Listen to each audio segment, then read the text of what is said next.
Assalamualaikum warahmatullahi wabarakatuh. Adik-adik, pada video kali ini saya akan memberikan kunci jawaban di kelas 6, tema 8, subtema 1, pembelajaran 3, halaman 22, 23, 25, 26, 27, dan 28.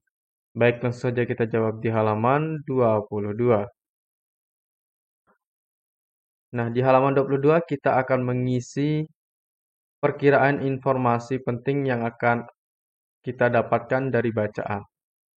Nah, dari kita hanya membaca judul yang ada di sini, kemudian kita perkirakan apa kira-kira informasi yang akan kita dapatkan.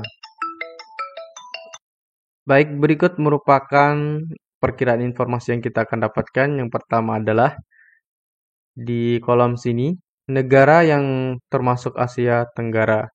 Berikutnya, kondisi negara di kawasan Asia Tenggara.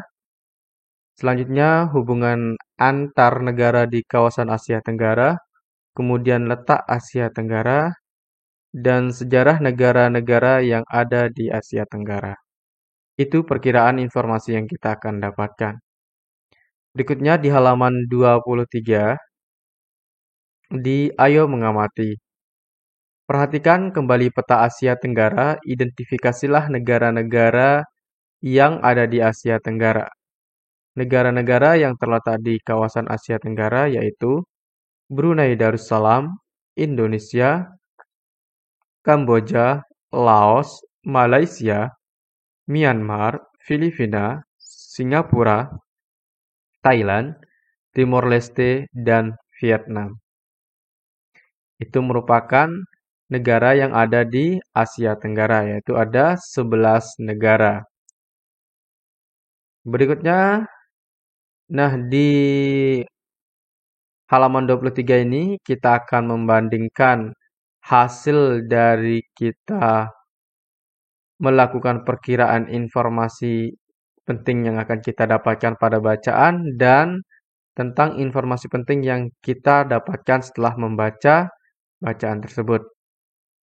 Nah, tadi kalau kita baca tentang informasi penting yang kita dapatkan setelah membaca bacaan, yang pertama adalah kita dapat informasi tentang letak Asia Tenggara berdasarkan garis astronomis, kemudian letak Asia Tenggara berdasarkan geologi, ada letak kondisi negara di kawasan Asia Tenggara secara geografis.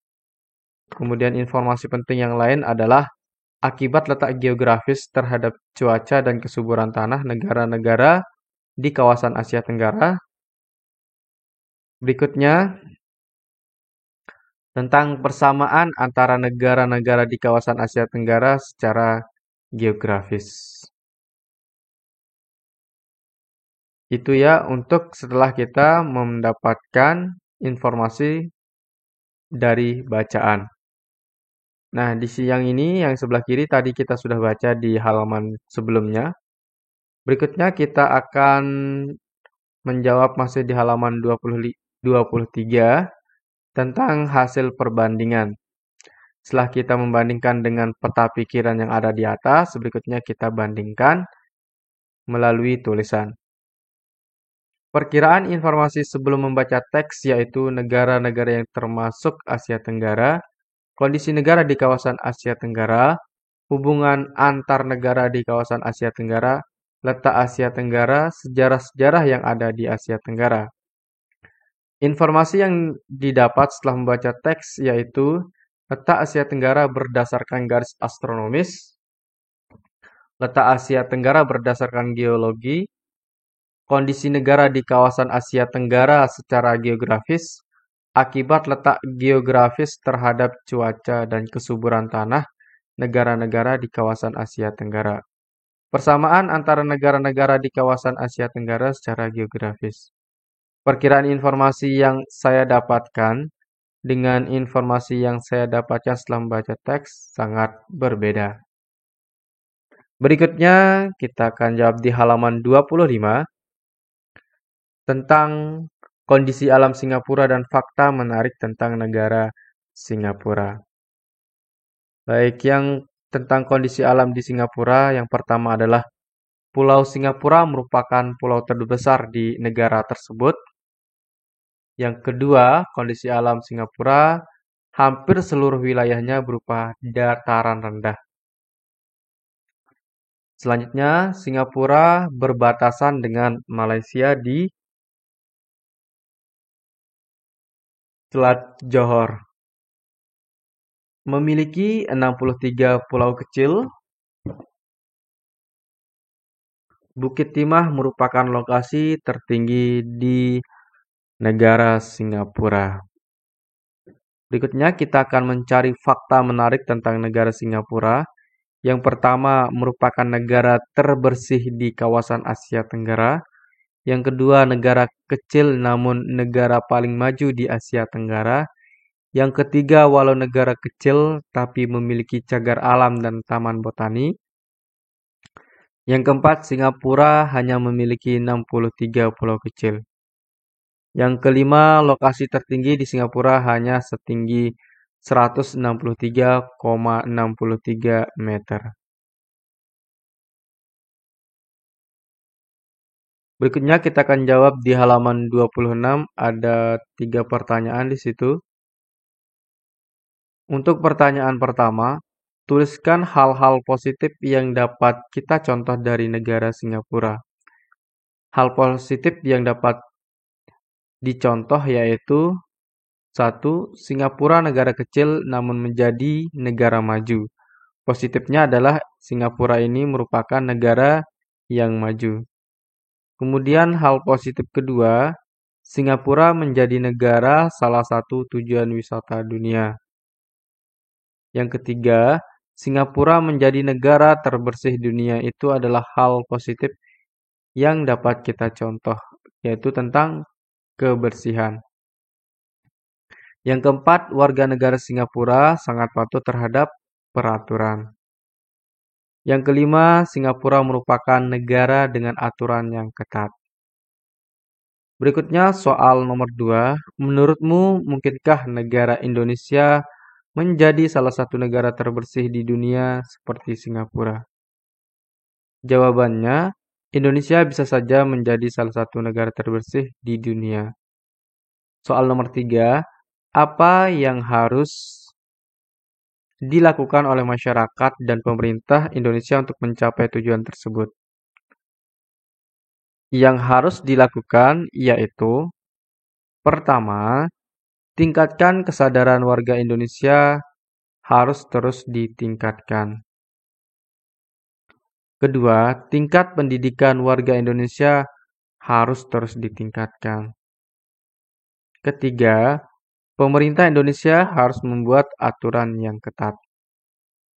Keempat, pemerintah Indonesia harus adil dalam hukum, tidak tebang pilih. Kelima, pemerintah harus menyediakan fasilitas-fasilitas umum yang memadai. Keenam, warga Indonesia harus turut serta berperan aktif dalam menjaga fasilitas umum. Berikutnya kita akan jawab di halaman 27. Soal nomor 4, lanjutan dari halaman 26 tadi. Menurutmu apakah kebersihan negara Singapura merupakan hasil kerja sama pemerintah dan warga negaranya? Jawabannya, kebersihan negara Singapura merupakan hasil kerjasama antara pemerintah dan warga negaranya. Warga negara Singapura mendukung program pemerintah dan pemerintah Singapura membuat aturan-aturan yang bermanfaat serta menyediakan fasilitas-fasilitas penunjang. Nah, di bawahnya kita akan menjawab apa yang dapat kita lakukan di rumah untuk menjaga lingkungan. Jawabannya, yang dilakukan yaitu 1. Membuang sampah pada tempatnya. 2. Menanam pohon di sekitar rumah. 3. Menjaga kebersihan lingkungan rumah. 4. Tidak membuang sampah di sungai. 5. Mendaur ulang sampah menjadi kompos. 6. Memisahkan sampah sesuai dengan jenisnya. 7. Melakukan gotong royong membersihkan rumah. Sekarang kita akan menjawab di halaman 28. Di halaman 28 ada sebuah gambar yang perlu kita jelaskan mengenai aksi kecilku untuk lingkungan rumahku. Yang pertama adalah membuang sampah pada tempatnya. Kedua, merapikan tempat tidur. Ketiga, merapikan barang-barang setelah digunakan. Keempat, membersihkan lingkungan rumah setiap hari Minggu. Selanjutnya, kita akan menjawab tentang apa pendapatmu tentang kegiatan pembelajaran yang kamu lakukan hari ini. Menurutmu, apakah hal-hal yang kamu lakukan dan pelajari hari ini memberikan manfaat bagimu? Nah, ini di Ayo Renungkan. Kita jawab, iya. Sangat bermanfaat karena saya belajar bagaimana menjaga lingkungan agar bersih dan terjaga. Dengan lingkungan bersih, kita bisa menikmati udara segar dan selalu sehat. Selanjutnya, kita akan mengerjakan kegiatan bersama orang tua. Kerjakan bersama orang tuamu. Buatlah rencana yang akan dilakukan keluargamu sebagai salah satu perwujudan pelaksanaan kewajibanmu menjaga lingkungan di sekitarmu. Dalam rencanamu tersebut, tentukan siapa saja yang akan terlibat, tentukan pula hak dan kewajiban dari setiap orang yang terlibat. Nah, di sini kita akan membuat tentang hak dan kewajiban dari setiap orang yang terlibat. Nah, hak dalam keluarga. Yang pertama, mendapatkan kasih sayang dari anggota keluarga. Kedua, menerima nafkah baik dengan bentuk sandang, pangan, maupun papan. Ketiga, terhindar dari kekerasan rumah tangga. Kemudian, kewajiban dalam keluarga. Yang pertama, tidak membuang sampah sembarangan. Kedua, menjaga ketertiban.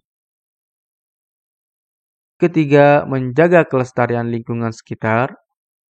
Keempat, tidak merusak perkarangan lingkungan sekitar rumah. Dan itulah kunci jawaban di pembelajaran 3 kali ini. Sekian, Assalamualaikum warahmatullahi wabarakatuh.